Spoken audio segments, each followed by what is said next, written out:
Hello and welcome to my review of the Spyderco Manix2 XL.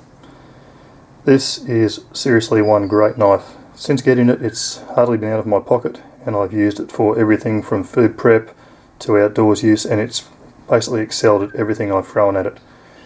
It's a tremendous EDC knife, possibly a little bit large and a little bit heavy for some people, but I think the capabilities you get for that are well and truly worth it. So we'll get this knife in hand, have a look over it, and talk about what makes this just such a good knife. Okay, so where to start? Well, the first thing to say is it's an incredibly comfortable knife to use. I've got quite large hands. As you can see there, hand fits in really nicely onto that big handle. The scales in this are contoured or textured G10, not overly aggressive, but just a nice level of grip. You can see the contours on the handle, fit your fingers very nicely. We've also got this nice choil up here on the blade so we can choke up if we need to, and of course run our thumb on the spine there, and it's excellent for detail work. Just bring that handle up and show you in a little bit more detail. There's a lot of jimping on this. You can see the jimping there as usual on the back of the blade, but you can see the stainless steel liners protrude up past the level of the knife. I'm hoping that shows up. So you've got this sort of jimping effect here, and if we go underneath the knife you'll see the same thing through here. I'll just show the profiles and see those look like little teeth sticking up. They're not sharp, they don't actually feel bad at all. And again, the same thing here, these don't protrude as much, and at the front they're a little bit finer. And again, same thing here.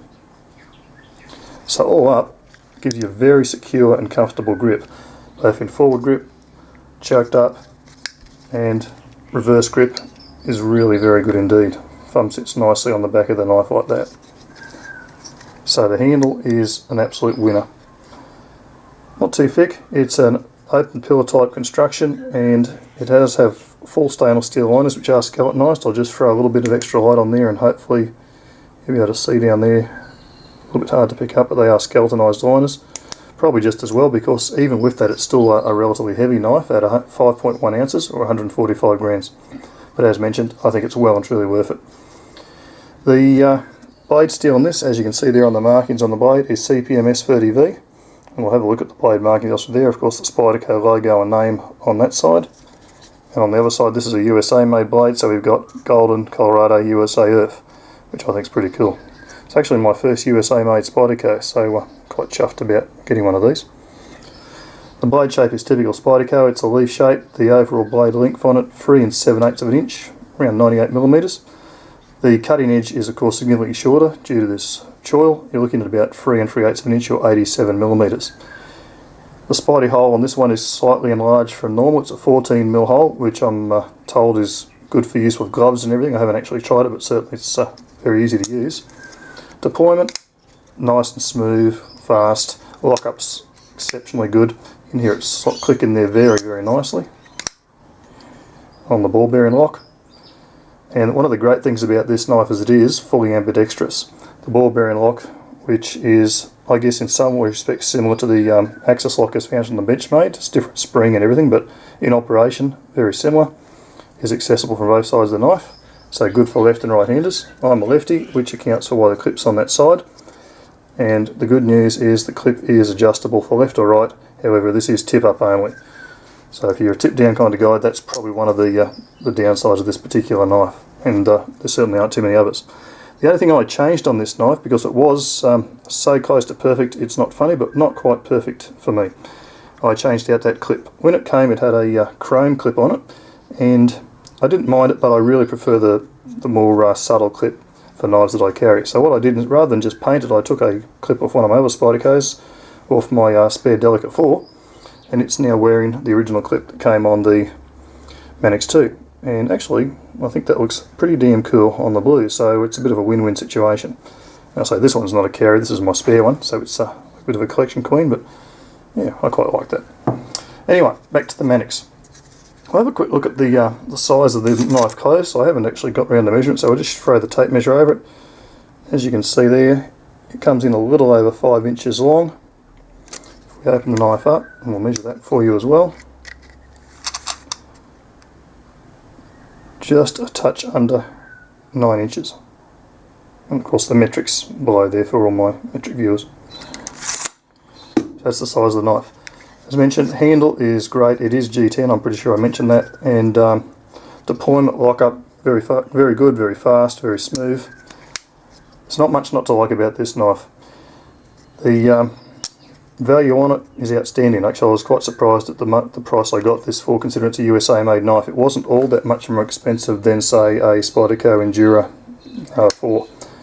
Might just bring in a couple of knives just to compare for size, and we just mentioned the Endura 4, so we'll bring one of those out and you'll see that the size is fairly similar. I think in fact the cutting edge is slightly longer on the Manix2, not by much, but of course overall blade length is a little bit longer. Handle, much of a muchness, so they're fairly close, those two knives, as far as blade length and overall size. Look at a Benchmade offering, we've got the full-size Griptilian. Again, probably a good competitor for this knife, but significantly smaller, both in blade and in handle. So if you've got larger hands, you're definitely going to find the Manix2 is a more comfortable knife for you. Last but not least, bring in the very well known and popular Ontario Rat 1. Just move that up so you can put it next to it. And again, you'll see there the handle on the Manix2 is still quite larger and definitely a little bit more blade length. We'll just show that one in a bit more detail. That's probably a good one for everyone to compare to. So look at the handle first. A little bit longer the Manix2, and the blade again a little bit longer. So that just gives you an idea of the scale and size of this knife compared to some that you may already have or you're familiar with.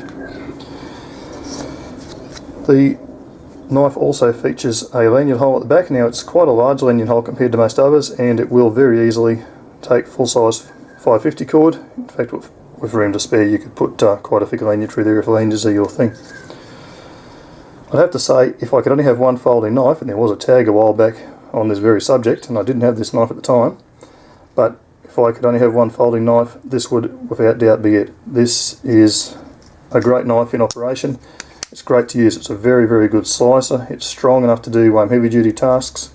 Very, very comfortable, as mentioned, in all grips. And with the size and the weight of it, it's got a nice solid feel, a nice heft in the hand. And I just can't say enough good things about this particular knife. I think it's an absolute winner. And Spyderco have done an outstanding job on this knife. Sure, they didn't get the pocket clip, alright, but that's an easy fix. If you don't have a spare one around and you like your pocket clips to be black like I do, get out the spray paint, mask up your knife, or take the clip off and give it a paint job, and Bob's your uncle. This seriously is a knife that anyone who's into knives probably should get their hands on. If you have the opportunity to pick up a Spyderco Manix2 XL, my advice is pull the trigger and get it. You won't be disappointed. Very, very good knife indeed. Thanks very much for watching, everyone. Have a great day.